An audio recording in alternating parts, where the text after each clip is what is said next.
बिस्मिल्लाहिर्रहमानिर्रहीम। अस्सलाम वालेकुम दोस्तों, उम्मीद करता हूँ आप खैरियत से होंगे। मैं मोहम्मद नासिर जोया आपके सामने एक नई वीडियो एक नए टॉपिक के साथ हाजिर खिदमत हूँ। आज जिस कंपनी को हमने अपने तज्ज़िये के लिए सेलेक्ट किया है वो इंटरलूप लिमिटेड है। हम आपके सामने इंटरलूप का माजी भी रखेंगे, आने वाले वक्त के बारे में जो इसका सिनेरियो बन रहा है हम वो भी आपके साथ शेयर करेंगे। मैं अपने उन तमाम दोस्तों से जिन्होंने मेरा चैनल अभी तक सब्सक्राइब नहीं किया उनसे कहूँगा कि मेरा चैनल सब्सक्राइब कर लें और साथ लगे बेल नोटिफिकेशन को ज़रूर प्रेस कर लें ताकि हमारी हर आने वाली वीडियो आपको वक्त पर मिलती रहे। इसके अलावा दोस्तों मैं आपसे एक छोटी सी दरख्वास्त करूँगा, जो दोस्त मेरी इस वीडियो को देख रहे हैं उनसे दरख्वास्त है कि वीडियो एंड तक ज़रूर देखिएगा, क्योंकि वीडियो के एंड में मैं इस कंपनी के बारे में आपको जो इसकी अच्छी खबरें आई हैं मार्केट में वो भी आपके साथ शेयर करूंगा और जो इसके नेगेटिव पॉइंट्स आए हैं वो भी आपके साथ शेयर करूंगा ताकि आप अपनी इन्वेस्टमेंट का सही फैसला कर सकें। क्या आपने आया इस कंपनी में इन्वेस्टमेंट करनी है या नहीं करनी। इंटरलूप लिमिटेड का क़याम 25 अप्रैल 1992 को बतौर प्राइवेट लिमिटेड कंपनी अमल में आया। 2008 में इस कंपनी को पब्लिक लिमिटेड कंपनी में कन्वर्ट कर दिया गया, यानी कि पहले प्राइवेट कंपनी थी फिर पब्लिक लिमिटेड कंपनी कर दी गई कंपनीज ऑर्डिनेंस 1984 के तहत। मैं अब यहाँ अपने तमाम व्यूअर्स को ये भी बताता चलूँ कि पहले कंपनीज ऑर्डिनेंस 1984 होता था, 1984 का ऑर्डिनेंस था।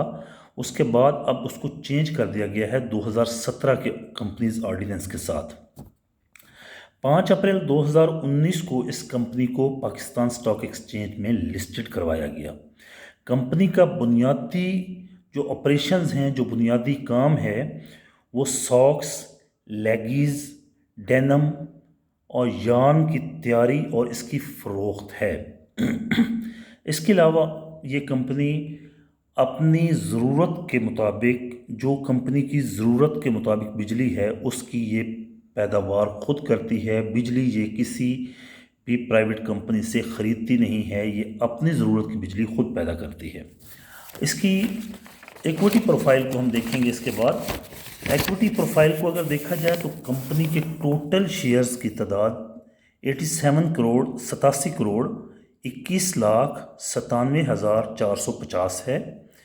फ्री फ्लोट शेयर्स की तादाद अगर देखी जाए तो 13 करोड़ 8,29,616 शेयर्स है, जो कि टोटल शेयर्स का 15% बनते हैं। मीन 15% शेयर्स इस कंपनी के फ्री फ्लोट हैं, बाकी इस कंपनी के जो शेयर्स हैं वो मेन जो प्रमोटर्स हैं उन्हीं के पास हैं। मार्केट कैपिटलाइजेशन की अगर बात की जाए तो 57 अरब 25 करोड़ 10,40,000 रुपये है इस कंपनी का मार्केट कैपिटल आज की डेट तक। इसके बाद इसके हम पिछले 9 महीनों का जायज़ा लेंगे, जो पिछले साल के 9 महीने गुजरे थे। मीन टू से कि 2019 1 जुलाई 2019 से लेकर 31 मार्च 2020 तक के जो 9 महीने थे और 1 जुलाई 2020 से लेकर 31 मार्च 2021 तक के जो 9 महीने थे, हम इन 9 महीनों का कंपैरिजन अब आपके सामने रखने वाले हैं। अगर 2019 से 1 जुलाई 2019 से लेकर 31 मार्च 2020 तक इस की सेल्स को देखा जाए और 1 जुलाई 2020 से लेकर 31 मार्च 2021 तक की सेल्स को देखा जाए तो कंपनी की इन 9 महीनों में 34% टोटल सेल्स में इजाफा हुआ है। नेट सेल्स अगर देखी जाए तो 29.44% जो इसकी नेट सेल्स हैं उनमें इजाफा हुआ है। इसके अलावा ग्रॉस प्रॉफिट को अगर देखा जाए तो 44.36% इसके ग्रॉस प्रॉफिट में इजाफा हुआ है। ये 2021 31 मार्च 2021 तक।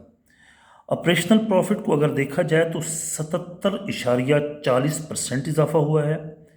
नेट प्रॉफिट को अगर देखा, अब देखें सेल्स में टोटल 34% इजाफा हुआ और नेट प्रॉफिट में 112.82% इजाफा हुआ। मैं आगे आपके साथ डिस्कस करूंगा कि ये इजाफा इतना ज़्यादा क्यों है। ग्रॉस प्रॉफिट रेशो को अगर देखा जाए तो 11.53% ग्रॉस प्रॉफिट रेशो में इजाफा हुआ। नेट प्रॉफिट रेशो को अगर देखा जाए तो वो 64.42% इजाफा हुआ।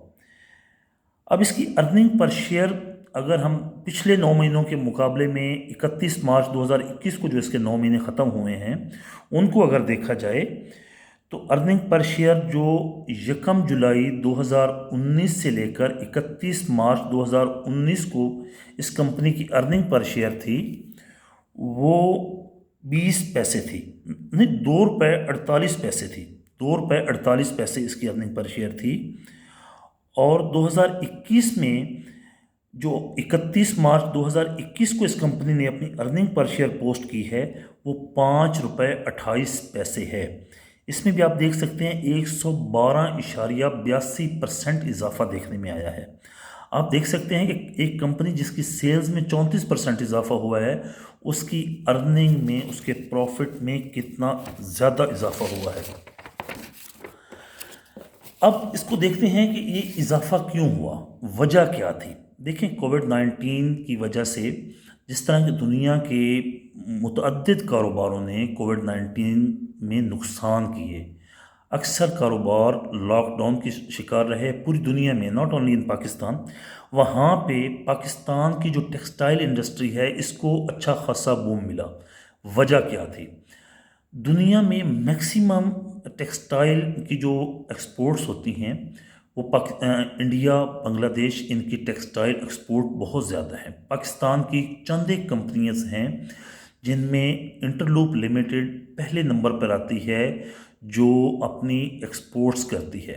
मैं आपको यहाँ बताता चलूँ कि अमेरिका और यूरोप को जो पाकिस्तान की टेक्सटाइल की एक्सपोर्ट्स होती हैं उनमें सबसे ज़्यादा अगर देखा जाए तो सबसे ज़्यादा एक्सपोर्ट्स इंटरलूप लिमिटेड कर रही है। तो आपको मैं यहाँ पे ये डिस्कस करना ज़रूरी समझता हूँ क्योंकि जब आपने देखा होगा इंडिया में आज तक लॉकडाउन है, आज तक इंडिया में कोविड-19 गया नहीं है। पाकिस्तान में अल्हम्दुलिल्लाह इसकी शरह बहुत कम है, वो कि यहाँ पे भी केसेस रिपोर्ट हो रहे हैं, अभी भी हो रहे हैं, लेकिन इंडिया में बहुत बुरा हाल है। इसी तरह बांग्लादेश में भी बहुत बुरा हाल रहा है। तो अक्सर मगरबी ममालिक ने इंडिया और बांग्लादेश की एक्सपोर्ट्स पर पाबंदी लगा दी कि वो उन ममालिक में अपना गारमेंट्स नहीं भेज सकते। इस दौर में पाकिस्तान की जो टेक्सटाइल इंडस्ट्री है इसके ऊपर, क्योंकि यहाँ पे कोरोना वायरस के केसेस कम थे, इस वजह से पाकिस्तान की जो टेक्सटाइल इंडस्ट्री है इसको मौका मिला और इनके ऊपर पाबंदियाँ नहीं लगीं, जिस वजह से इनको अपनी एक्सपोर्ट्स बढ़ाने में का मौका मिला और इन्होंने अच्छा खासा प्रॉफिट किया। ये दुनिया की हिस्ट्री है, जब भी पूरी दुनिया की टेक्सटाइल इंडस्ट्री बैठ जाती है ना ये, तो पाकिस्तान की जो टेक्सटाइल इंडस्ट्री है उस टाइम ये ग्रो करती है।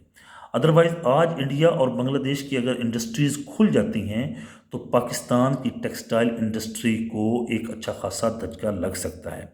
लेकिन एट दिस टाइम अल्हम्दुलिल्लाह सुम्मा अल्हम्दुलिल्लाह कि पाकिस्तान की टेक्सटाइल इंडस्ट्री बहुत अच्छे मूड में है और स्पेशली इंटरलूप कंपनी का जो शेयर है वो एक अच्छे लेवल तक ट्रेड करता हुआ दिखाई दे सकता है।